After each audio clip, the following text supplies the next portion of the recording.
net films telling what the most viewed videos on YouTube are. What Ready, Set, Go. Kind of like punching the reader in the gut and like getting out before like they can even catch their breath.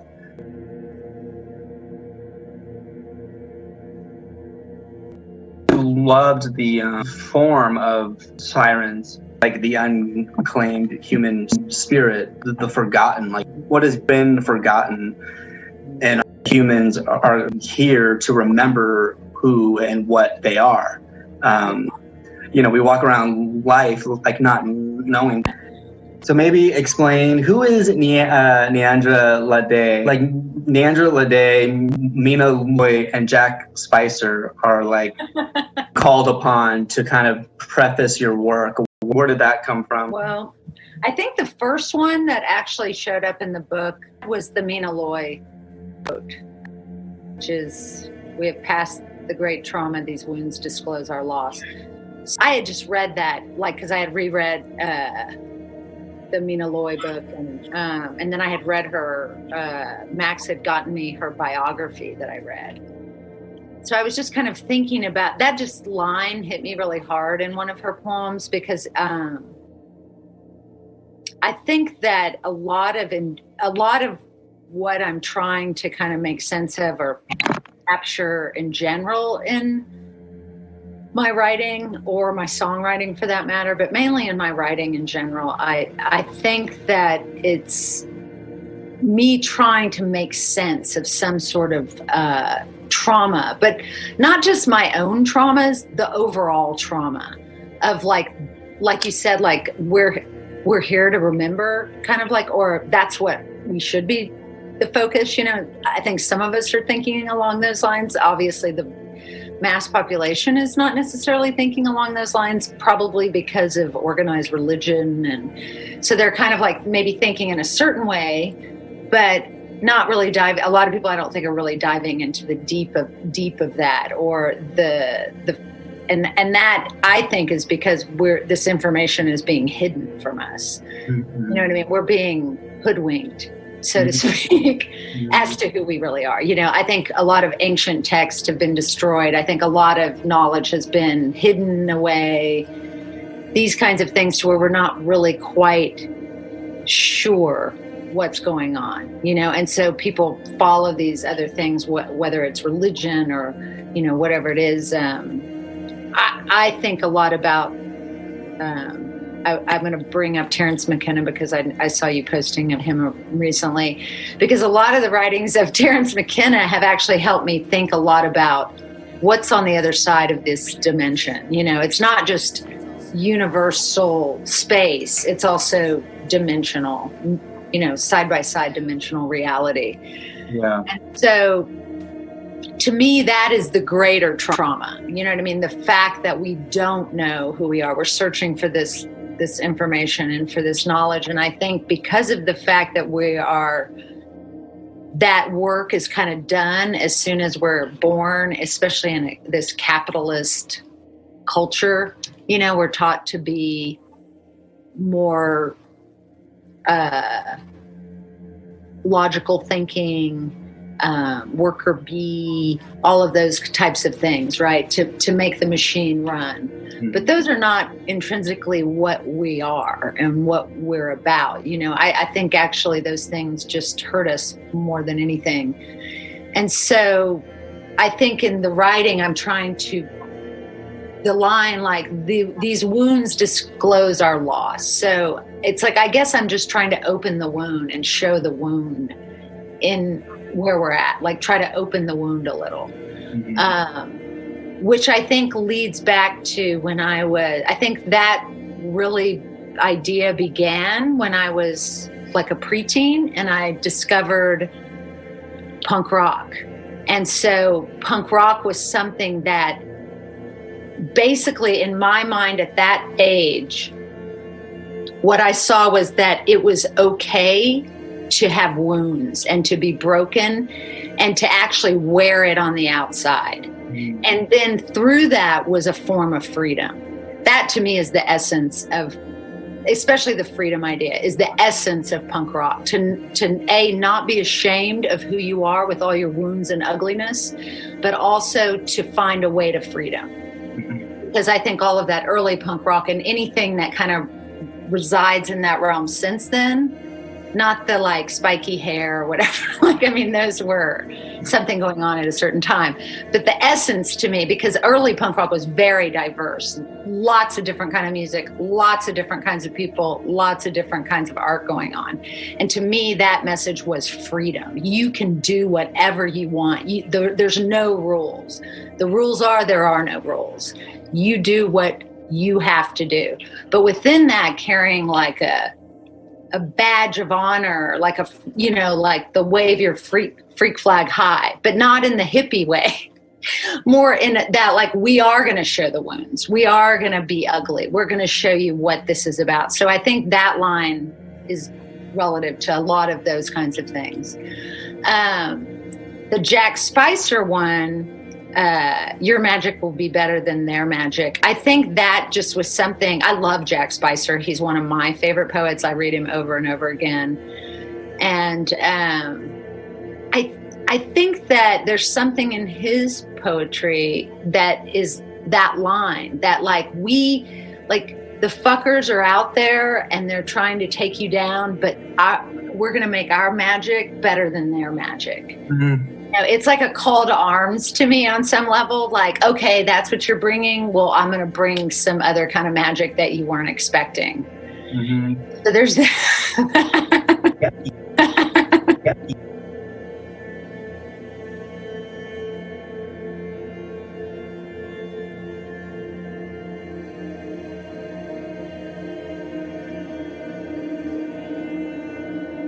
Are you tired of net films telling you what the most popular videos on YouTube are?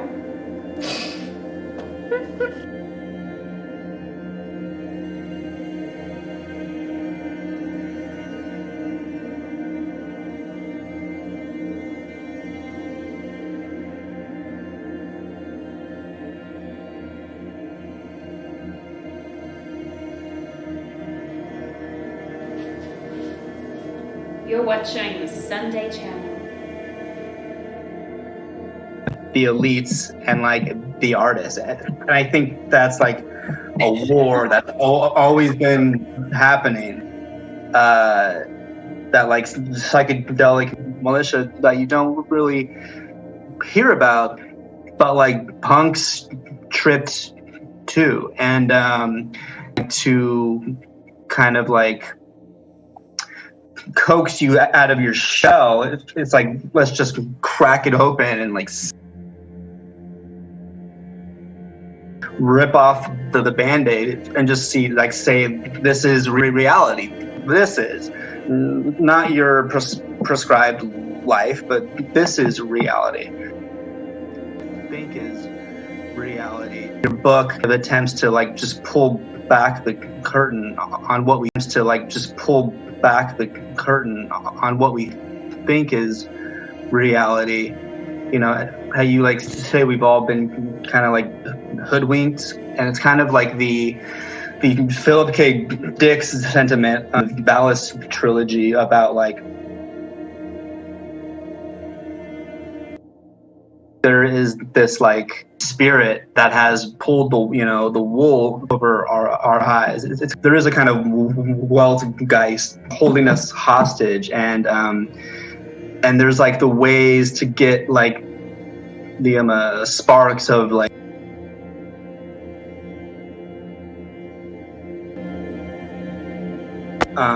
reading it. It's like so psychedelic. It's like psychedelic dream states, that moments of lucidity, moments of like reality was that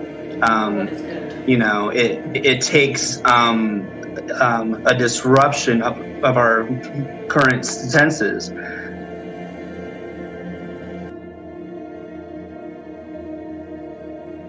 Dissolve again, authenticity.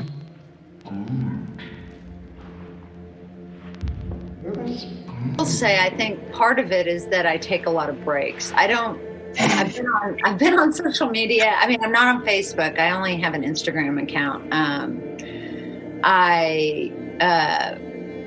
Sometimes I go away for like a couple months. I don't even go on at all. I have been on a lot this fall because obviously I have a book coming out and promoting that, and also just there's been so much going on this year. I kind of, I don't get to see as many people in person. So I think this year probably all of us have been online a lot more, just trying to connect and also maybe support people with their readings or support musicians I know or love that I don't know, but also love, like online if they're doing something, just trying to keep that spirit alive. But I think ultimately I try to remember what it was like before. I think about that a lot because I definitely actually feel that my brain has changed.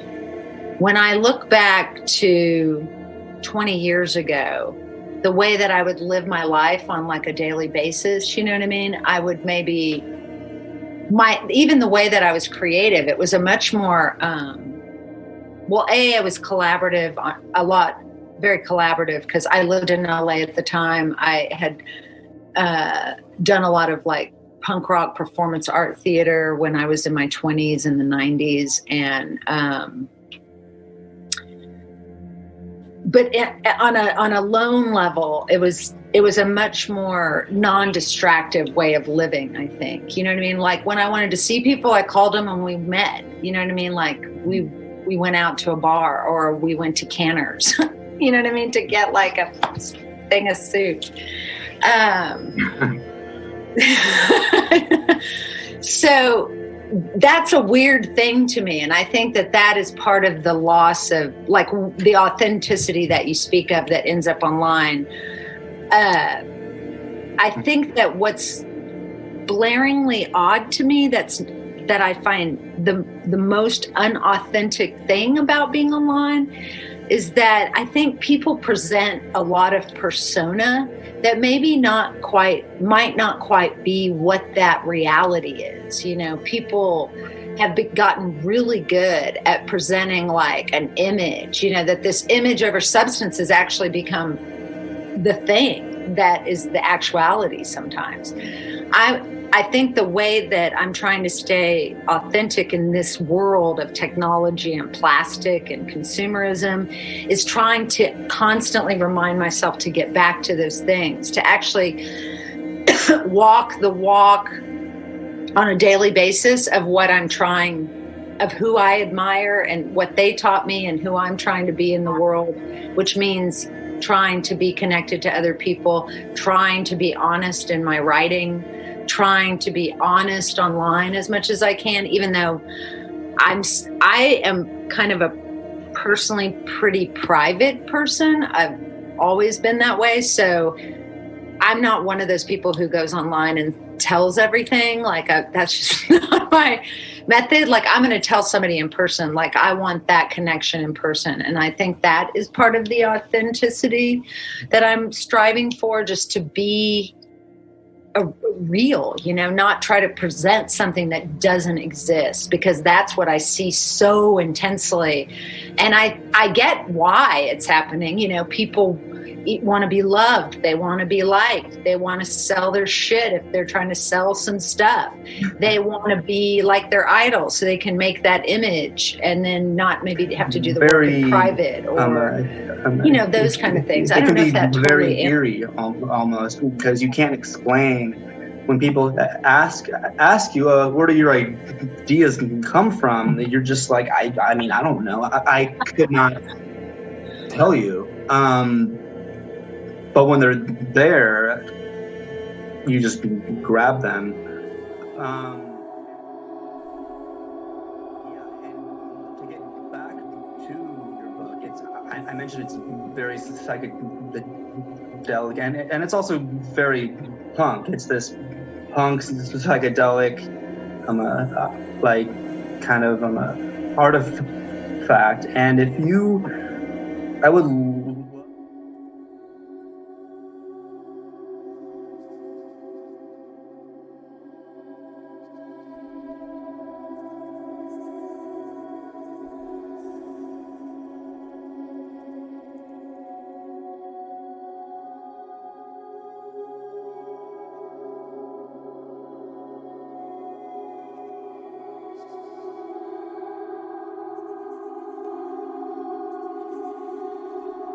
In some parts of reality, girls are sold and their organs are harvested for rich people in the West who have lost something.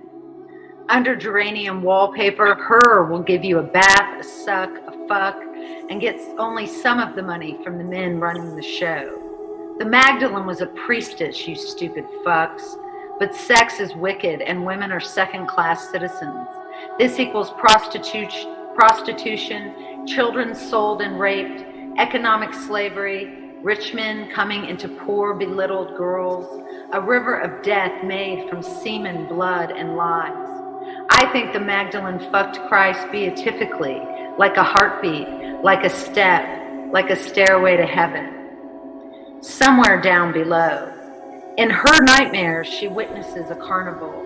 Every ride made of weapons. Step right up, shouts the barker dressed in fatigues. Ride the Browning M2 50 caliber machine gun for only a nickel.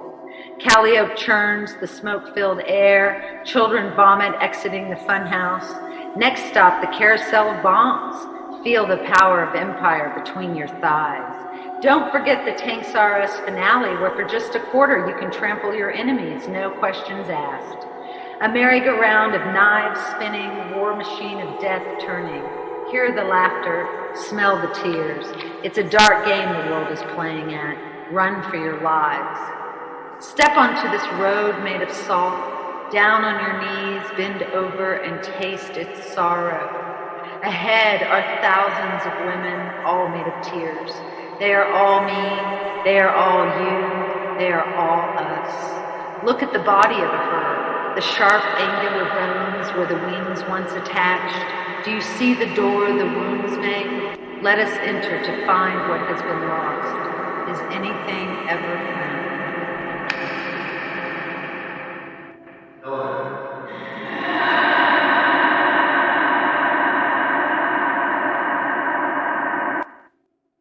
Killer. Thanks. Yeah, that's like that. Like, yeah, that. I read that passage and I was like, that's right up my alley. How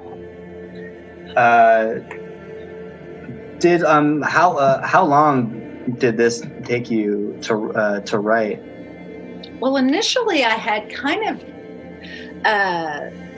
the book started out as kind of these almost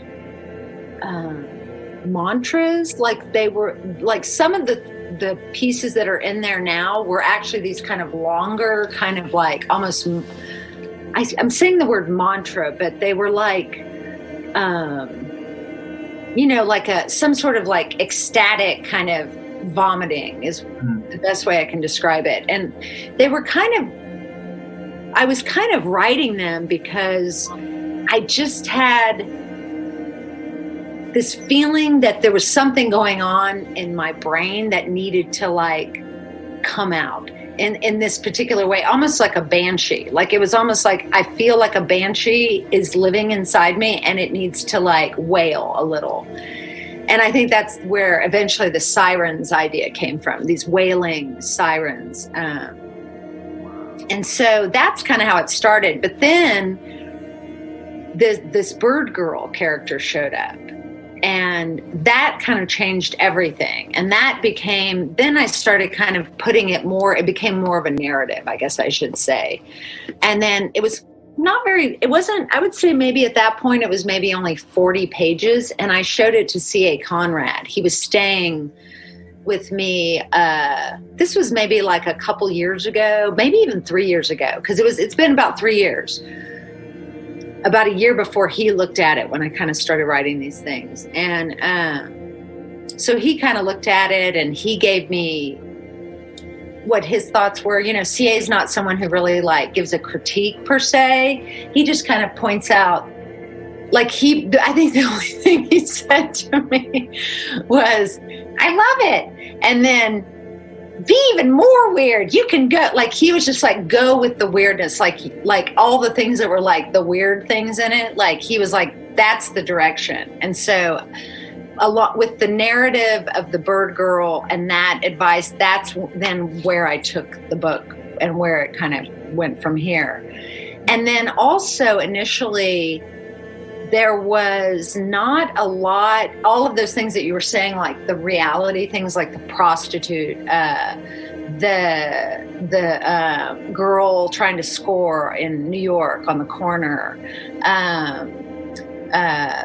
those types of things, those were like these little mini kind of things in it. And then I realized as it became a narrative, I was like, it needs a balance of that, because that's what carries the more surreal, psychedelic elements. Like I knew that I needed to work on like kind of grounding the piece in some sort of way, so that you understood, so that the reader would understand that I'm not just creating this like psychedelic dreamscape without a reality. I actually thought a lot about David Lynch, because I love him. He's I look to him so much, even in my writing in general. I think because his work is the visual of it is so important to me, and the mystery of it is so important to me. And that's something I'm kind of going for in my own writing. Sometimes like a mystery, but there's a grounding in the mystery, but you're still kind of like on shaky ground. Like you're not quite sure, what is this totally about? Whoa, that was an interesting ending that I wasn't expecting. A lot of people don't like that. They want you to tie things in neat bows. I'm not really, I can hang with that if it's done well. But I like being in a mystery. I like being like, whoa, what was that about? I like living in that kind of surreal psychedelic realm. That's important to me. So thinking about like his films, that's kind of what goes on in them. I think Twin Peaks could maybe be put in its own category because he wasn't on it all the time, so there's a lot more grounding. But if you look at the majority of his films, it's this total dreamscape where you're not really sure what's always happening. But within that context, real life is happening. There's real scenes between real people having real moments of life. And so I knew that I needed that to make the other work. It's kind of like the rule, I guess, of magical realism in a certain way. You know what I mean? Like the way that you make magical realism work is you have to ground it in the reality, so that people will believe that unknowing, magical, weird, surrealist part they'll buy it. Mm-hmm. So otherwise you're just like, a reader or a viewer will just be thinking they're just in a dreamscape. But I don't want people to I want them to know this is about the other side of things, but it's also about the here and now too. Like it's about the reality of how this is manifesting in some way, that this is manifesting trauma. And yes. Things are much stranger than we had imagined. Right. I got that from I don't know if it was like an interview I had seen with Terence McKenna, or I had read it in one of his books, and it actually came out. I had written a poem at Naropa during the summer writing program. I was doing somebody's workshop. I don't remember whose. Might have been the summer. I think it was the summer I was assisting Anne. And so I was just like sitting in her workshop and kind of like writing while the students were taking the workshop. And that line came out because I had been thinking about him, and it's not exactly what he said, but same sentiment, And I think it came from when he talked about the time that him and his partner had done a high dose, and then he had taken her outside, and he knew thought she was on fire, and he was going to put her in the like rain barrel or whatever, like the rain collecting barrel, which he did, and that saved her mentally, because later she explained that there were these tiny little alien types who were trying to set her on fire. And then he was saying something like, things are much wilder than we had gathered. And then just my own psychedelic experiences, and also talking to other people about that stuff. I think if you've ever taken any kind of psychedelic experience seriously, that is your conclusion. That things are they are much wilder than we can even begin to imagine. Like we can't even comprehend it in this like consciousness where we're at right now on some level, right?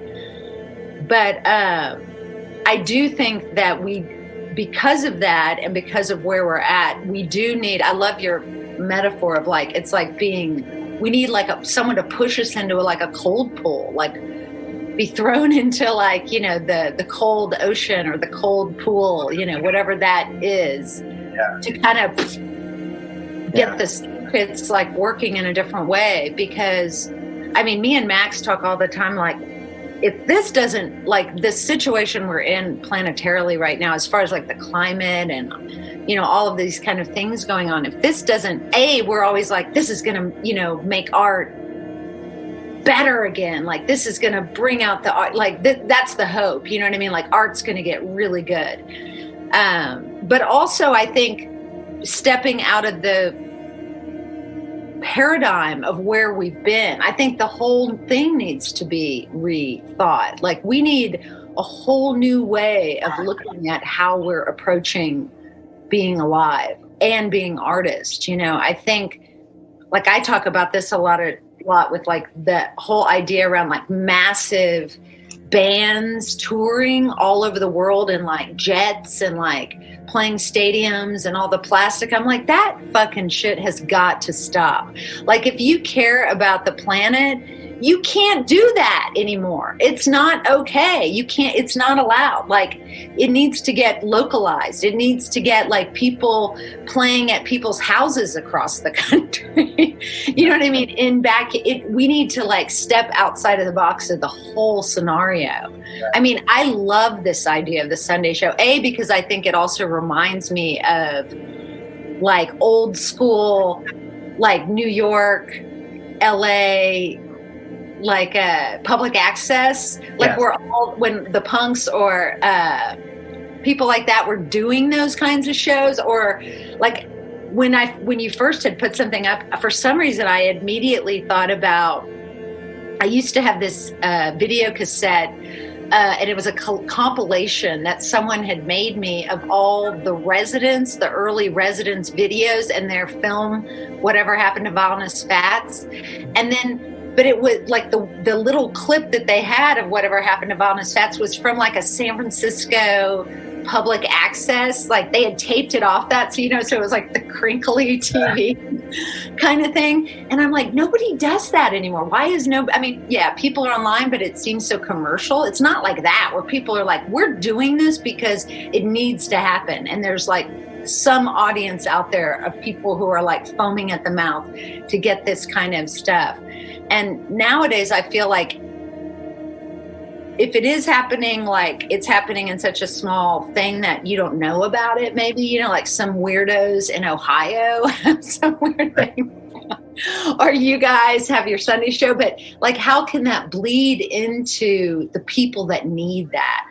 Because that's what I think happened with punk rock, because obviously, even though a lot of punks ended up getting signed to some of those major labels in the early days, there was still not wide distribution. You know what I mean? Like, I grew up in Houston. You couldn't go to the record store. I had to go to the like special record exchange to get those to buy Susie and the Banshees, or to buy Joy Division or Black Flag or any of those, the Germs, any of those kind of bands. Like, I couldn't go to the regular record store, even though they might be on Capitol or something, or IRS, or any of those labels that were big.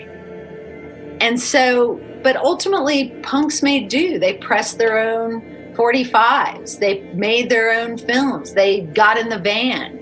You know, they didn't play that game. And the thing that I think I kind of want, that like in my heart I miss, I think, is that there was something in those days where you did exactly what you wanted to do because you didn't think there was another option. You didn't think you were going to there was no concept of that you were going to make money and be some rock star or famous artist. Like, you were just like, this is what I got to do because this is how I stay alive. And how I have fun and how I pass the days, and because I got to do this. And so within that allowed for this thing to come through, as where nowadays there's this thing where people have gone back to this idea that, well, maybe I can make it. I'm going to be famous. I'm going to get 1 million likes or whatever it is that people do now, or 1 million streams, you know? So there's this idea that even if you might look strange or you're trying to you think that's an option. Right. You have that in your head, and like I want that to go away. Yeah. It becomes about the end instead of about the means. Exactly. Instead of about the process of whatever it is you're doing, and I think that's where spontaneity can like come back into our lives. I think there are ways, like I think that idea that we're kind of talking about, like thinking outside of the normal paradigm, like of what's happened, like how do we envision a new way of doing things, and some of the old things might come in for a certain amount of time. I mean, if we look to something like the fact during punk rock, people exchanged tapes with their friends, or the whole idea behind saving flyers or fanzines, those all had a certain element of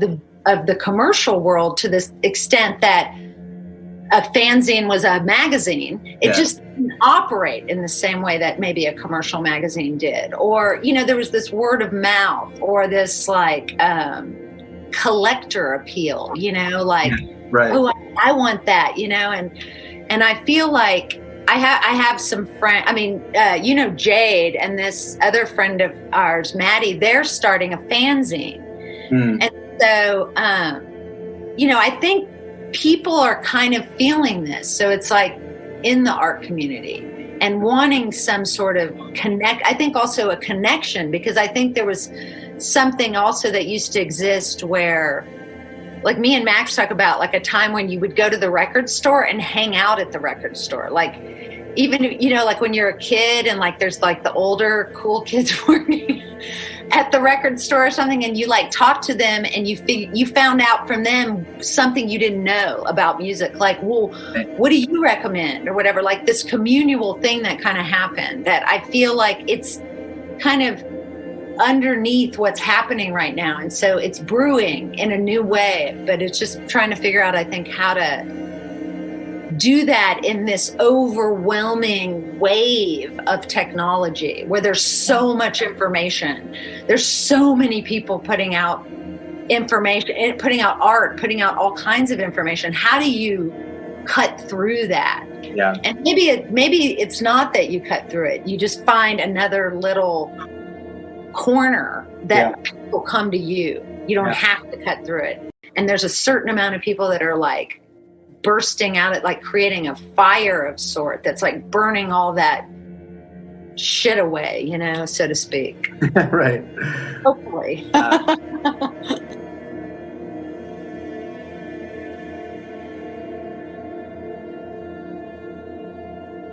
A subscription-based service. You can find it on Patreon here.